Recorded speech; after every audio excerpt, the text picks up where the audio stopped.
మాట్లాడినటువంటి మాటలు రాజధాని ప్రాంతానికి సంబంధించినటువంటి మహిళలను కించపరిచే విధంగా ఉన్నాయి ఆ వ్యాఖ్యలు. అది అందరికీ తెలిసిందే. అయితే దానికి సంబంధించి సీనియర్ జర్నలిస్ట్ కొమ్మినేని శ్రీనివాసరావు గారిని అరెస్ట్ చేశారు. ఆయనకు మంగళగిరి కోర్టు 14 రోజుల పాటు రిమాండ్ విధించింది.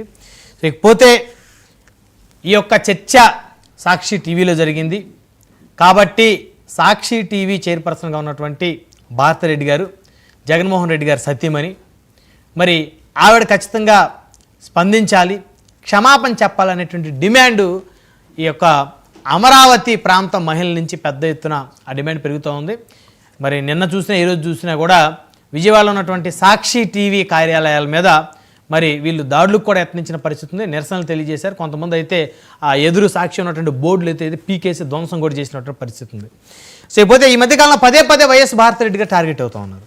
ఆవిడేమీ ఎక్కడా ప్రత్యక్ష రాజకీయాల్లో లేరు, వారు ఎక్కడా కూడా ఇప్పుడు కూడా పోటీ చేసినటువంటి పరిస్థితి కాదు చట్టసభలకి. సో ఎలాంటి నామినేటెడ్ పదవుల్లో వారు ఉన్న పరిస్థితి లేదు.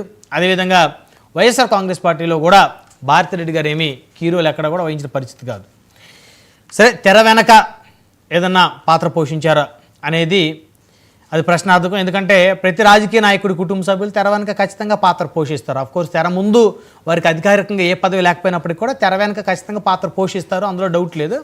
అయితే భారతిరెడ్డి గారు మరి రాజశేఖర రెడ్డి గారి కోడలుగా, జగన్మోహన్ రెడ్డి గారి భార్యగా, మరి భర్తచాటు భార్యగానే ఆవిడ కూడా జీవించారు తప్ప ఆవిడ ఎక్కడ కూడా బయటకు వచ్చి ఇష్టానుసారంగా పరుష పద్యాలను ఉపయోగించడం కానీ లేకపోతే ఇతరులను ఎవరైనా దూషించడం కానీ చేసిన పరిస్థితి లేదు. వాస్తవాలుగా మాట్లాడుకోవాల్సిన అవసరం ఉంది.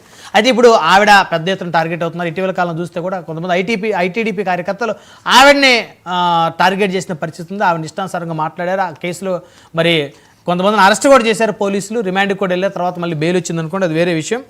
అయితే నిన్న మరి వైఎస్ షర్మిల గారు కూడా నిన్నటి నుంచి ఆవిడ కూడా ఒక గలాన్ని ఎత్తుకున్నారు. భారతిరెడ్డి గారు జగన్మోహన్ రెడ్డి గారు స్పందించాలని చెప్పేసి, అదే భారతిరెడ్డి గారు కూడా క్షమాపణ చెప్పాలని చెప్పేసి పెద్ద ఎత్తున డిమాండ్ చేశారు. సో ఎందుకు భారతిరెడ్డి గారు టార్గెట్ అవుతున్నారు? ఫస్ట్ థింగ్, ఎందుకంటే వివేకానంద రెడ్డి గారి హత్య తర్వాత జరిగినటువంటి ఎపిసోడ్ చాలా పరిశీలిస్తే బహిరంగంగానే వైసీపీ ప్రత్యర్థులు ఇది భారతిరెడ్డి గారికి తెలుసు, భారతిరెడ్డి గారి కనుసలన జరిగింది, ఆవిడకి తెలిసే జరిగింది, ఆవిడే చేయించారని ఇష్టానుసారంగా కూడా మాట్లాడినటువంటి పరిస్థితులు ఉన్నాయి. అంటే ఎక్కడైనా సరే ఆవిడ ఇన్వాల్వ్మెంట్ ఉందా అనేది వైసీపీ అయితే బహిరంగంగా ప్రశ్నిస్తూ ఉంది. అంటే మీకు సంబంధించి మీ పార్టీలకు సంబంధించినటువంటి మహిళల గురించి మాట్లాడితే దానికి ఒక రూల్ ఉంటుంది. మరి మా పార్టీకి సంబంధించి మా అధినేత మా ఇళ్లలోని ఆడవాళ్ళ గురించి మరి ఇష్టానుసారంగా వాళ్ళని మరి క్రిమినల్స్గా వాళ్ళని చూపించి హత్యకు సంబంధించిన ఘటనలో వారి ఇన్వాల్వ్మెంట్ ఉందని చూపించి వారే కావాలని చేపిస్తున్నారని చెప్పేసి వారిని తెర వెనుక ఒక అతీత శక్తులుగా వారిని ఎస్టాబ్లిష్ చేయడం అనేది ఎంతవరకు కరెక్ట్ అనేది వైఎస్ఆర్ కాంగ్రెస్ పార్టీ యొక్క వాదన. సో మొత్తానికి ఏదేమైనప్పటికీ ఇప్పటివరకు కూడా భారతి గారు కానీ వైఎస్ జగన్మోహన్ రెడ్డి గారు కానీ సాక్షిలో జరిగినటువంటి ఆ ఇన్సిడెంట్కి సంబంధించి ఆ వ్యాఖ్యలకు సంబంధించి వారు ఎక్కడా కూడా ఇప్పటి వరకు కూడా మాట్లాడిన పరిస్థితులే. కానీ జగన్మోహన్ రెడ్డి గారు నేను ఒక ట్వీట్ అయితే చేశారు. ఆయన అఫీషియల్ ఎక్స్లో ఒక పోస్ట్ కూడా చేశారు. దానికి సంబంధించి ఈ దీంట్లో మోడరేటర్కి ఏం ప్రమేయం ఉంటుంది, అక్కడికి వచ్చినటువంటి ఎవరైతే గెస్టులు ఉంటారో వాళ్ళు మాట్లాడుతూ ఉంటారు, వాళ్ళ అభిప్రాయాలని యాజమాన్యం ఏ విధంగా వారి అభిప్రాయాలుగా స్వీకరిస్తుంది, అప్పటికే ఆయన ఆపే ప్రయత్నం ఏదో చేశారని. ఇదే విధంగా చాలామంది చాలా చర్చా వేదికల్లో నిత్యం ప్రతిపక్షాలను తిట్టడమే పనిగా కూడా పెట్టుకొని ప్రతిరోజు కూడా వ్యక్తిత్వం చేసేటువంటి చర్చా వేదికలు చాలామంది ఉన్నారు.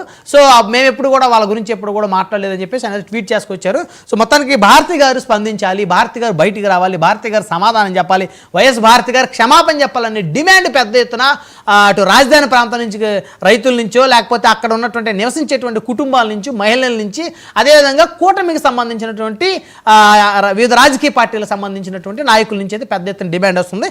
సో ఎందుకు పదే వైఎస్ భారతి గారు టార్గెట్ అవుతున్నారు అనే అంశాలు చర్చిద్దాం. ఇదే వాళ్ళ power debate, target YS Bharathi. ఈ పవర్ డిబేట్లో మనతో పాల్గొనడం కోసం వీరంకి గురుమూర్తి గారు తెలుగుదేశం పార్టీ బీసీ సంఘం కార్పొరేషన్ చైర్మన్ వారు మనతో జూమ్ కాల్ అందుబాటులో ఉన్నారు. అదేవిధంగా డాక్టర్ నర్రెడ్డి తులసిరెడ్డి గారు కాంగ్రెస్ పార్టీ మాజీ రాజ్యసభ సభ్యులు, అదేవిధంగా సీనియర్ నేత కాంగ్రెస్ పార్టీ సంబంధించి వారు మనతో జూమ్ కాల్ అందుబాటులో ఉన్నారు. అదేవిధంగా జూపూడి ప్రభాకర్ గారు మాజీ ఎమ్మెల్సీ, అదేవిధంగా వైఎస్ఆర్ కాంగ్రెస్ పార్టీ రాష్ట్ర ప్రధాన కార్యదర్శి, సీనియర్ నాయకులు, వారు కూడా మనతో జూమ్ కాల్ అందుబాటులో ఉన్నారు. అదేవిధంగా కృష్ణాలి గారు సీనియర్ జర్నలిస్ట్ మరియు రాజకీయ విశ్లేషకులు, వారు కూడా మనతో జూమ్ కాల్ అందుబాటులో